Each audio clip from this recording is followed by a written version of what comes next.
So గత 10 ఏళ్ళుగా చాలా పార్టీలు వచ్చినాయి. అవును అవును ఆల్రెడీ జనసేన పార్టీ ఇక్కడ ఉంది. మన ఎంపీ ఎలక్షన్స్ లో నిలబడ్డారు. అవును. ఏం ప్రాబ్లం లేదు, మీరు నిలబడొచ్చు. కానీ ఆ అన్న ప్రజెంట్ చేసిన విధానము ఏం చేయలేదు, మేము వచ్చి చేస్తాము, మా వల్లనే అవుతుంది అనేది. అంటే ఒక సెన్సిటివ్ ఇష్యూ ఏంటంటే తెలంగాణ బిడ్డలు, అరే మేము ఉన్నాం కదా, మేము ఏదో కొట్టుకుంటాం చేస్తాం ఉంటాం కలో గంజి తాగుకుంటాం. అది ఏ పార్టీ అయితే మేము వాళ్ళు నువ్వు ఆడి నుంచి ఇక్కడికి చేస్తావు అంటే ఆ సెన్సిటివిటీ ఉంది ఇక్కడ. ఇంకొకటి చాలా గుర్తుపెట్టుకోవాలి. చెప్పండి.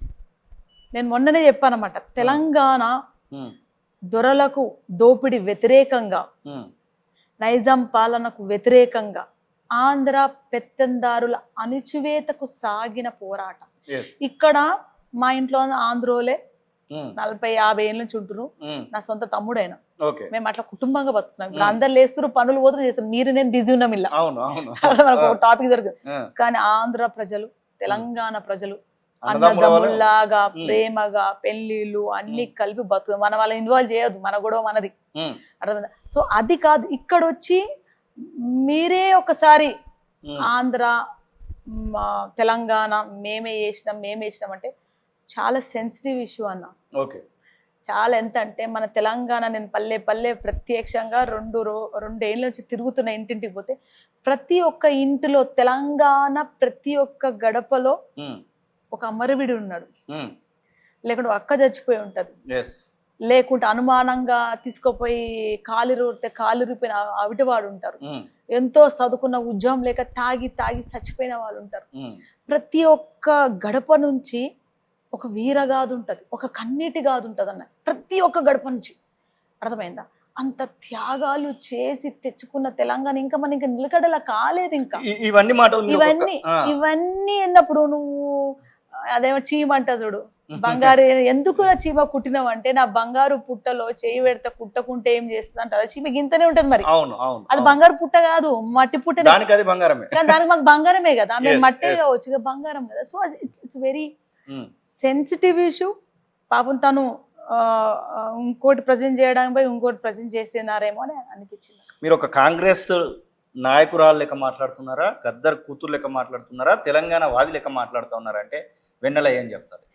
నేను తెలంగాణ ఆడబిడ్డగా మాట్లాడుతున్నాను. నా ఫస్ట్ వీడియో చూస్తే అదే చెప్ప, నేను ఒక తెలంగాణ ఆడబిడ్డగా బాధ అనిపించింది అంతే. జస్ట్ అటు నీ అయ్యే జాగిరా అంటే నా అయ్యే జాగిరే అంటారు అన్న ఎవరన్నా.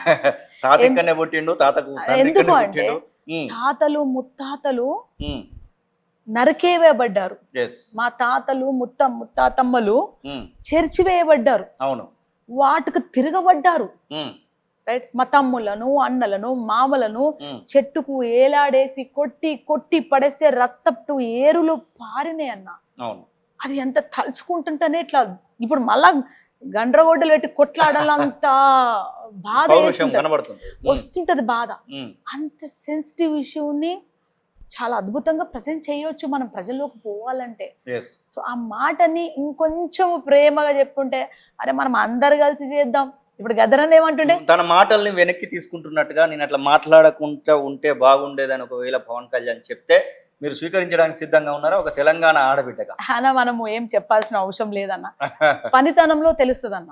మనం సారీ అడగట్లేదన్న, మనం తెలంగాణ ఎవరు సారీ అడగం. నమస్తే అని అనుకోరు, మనం నమస్తే పెట్టినరా అని పోయి కౌగులించుకొని అన్ని ఉన్నాయని ఇచ్చేస్తాం. అవసరం లేదు.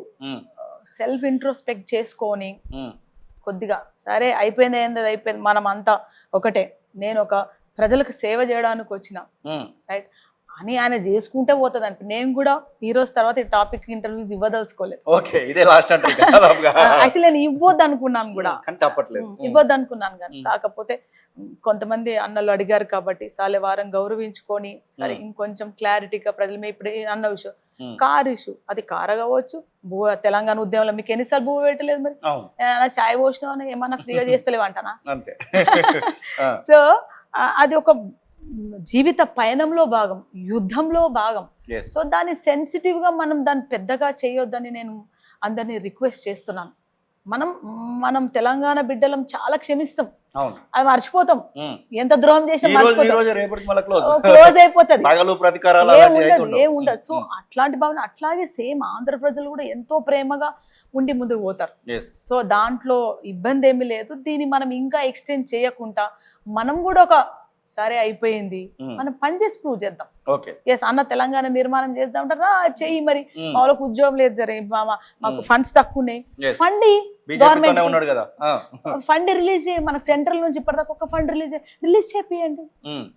రైట్, ప్రాజెక్ట్స్ కడుతున్నాం, ప్రాజెక్ట్ రిలీజ్ చేపియండి. లేకుంటే మీ సొంత పర్సనల్ ఫండ్ నుంచి, మీ అసోసియేషన్ నుంచి, మీ ఎన్జిఓ నుంచి ప్రభుత్వానికి ఫండ్ ఇవ్వండి. Right, okay. ఎస్పెషల్లీ మెడికల్ సంబంధించిన ఫండ్ ఇవ్వండి, ఉమ్. ఎడ్యుకేషన్ సంబంధించిన ఫండ్, ఆంటర్ప్రినర్షిప్ డెవలప్మెంట్ రిలీజ్ చేయండి. అప్పుడు ఎంత అద్భుతం ఉంటుంది. అప్పుడు నేను వెన్నెల మాట్లాడుతున్నా, పోదు పవన్ అన్నది అంటే ఒక్కడు బుద్ధి పోతారట మనం. Okay. Okay. So it is very simple. ప్రజలు మన పనితనాన్ని చూస్తారు. ఓకే. మాటలు ఈ రోజు ఉంటే రేపు గాలిలో పోతాయి. రైట్, మన పనితనం మిగులుతుంది. ఉమ్. సో అన్నగారిని ఒకటే రిక్వెస్ట్ ఏంటంటే, మాటలతో మనము పోటీలు పడకుండా ఉమ్. గద్దరన్నలాగా ఉమ్.